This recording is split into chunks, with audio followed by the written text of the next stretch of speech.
करते।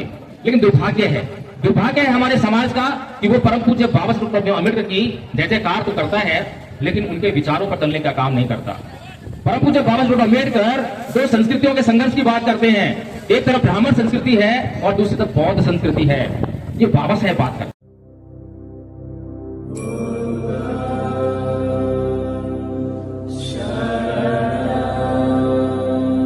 बाबा साहब डॉक्टर अम्बेडकर समझते थे कि ये जो अध्यापक अत्याचार कर रहा है, नाई अत्याचार कर रहा है, चपरासी अत्याचार कर रहा है, ये लोग अत्याचार नहीं कर रहे, ये एक व्यवस्था अत्याचार कर रही है। इसीलिए परम पूज्य बाबा साहब डॉक्टर भीमराव अम्बेडकर इनके खिलाफ आंदोलन में छेड़ते हैं। वो आंदोलन छेड़ते हैं पूरी व्यवस्था के खिलाफ, इसीलिए उस व्यवस्था को चेंज करने की बात करते हैं। इसीलिए मैं ये सोचने पर मजबूर होता हूं कि जब इंद्र मेघवाल की हत्या होती है तो जो हमारे समाज के जो नेता हैं वो वहां पर जाकर धार्मिक आंदोलन क्यों नहीं करते हैं, धर्म परिवर्तन करने के लिए उस परिवार को मजबूर क्यों नहीं करते हैं।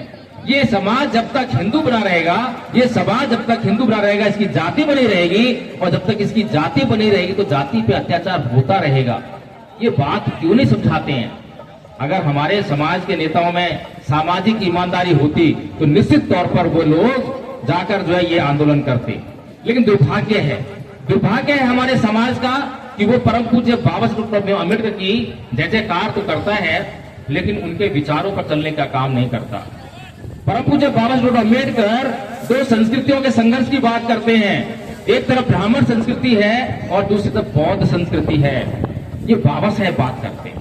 और बाबा साहेब जो है राजनीतिक सत्ता प्राप्त करने के लिए सामाजिक और धार्मिक आंदोलन की बात करते हैं, जिसको मान्यवर साहेब कांशीराम जी अच्छी तरह समझते हैं और उसका इस्तेमाल करते हैं।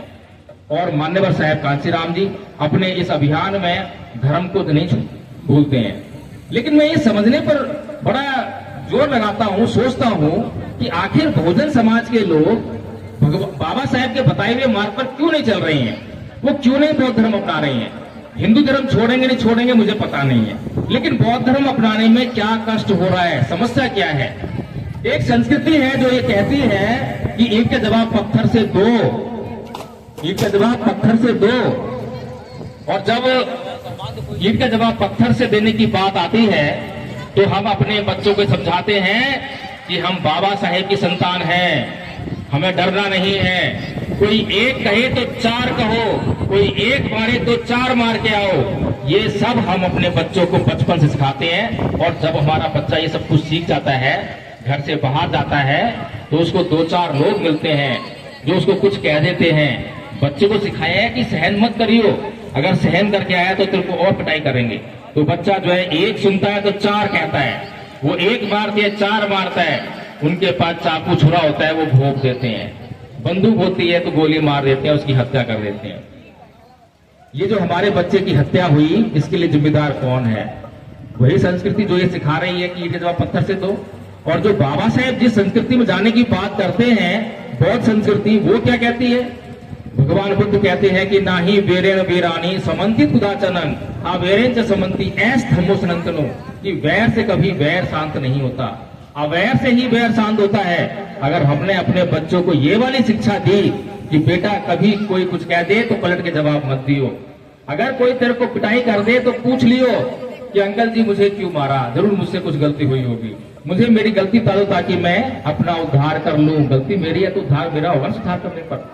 अगर ये वाली बात अपने बच्चों को हमने समझाई होती तो क्या हमारे बच्चों की हत्या होती?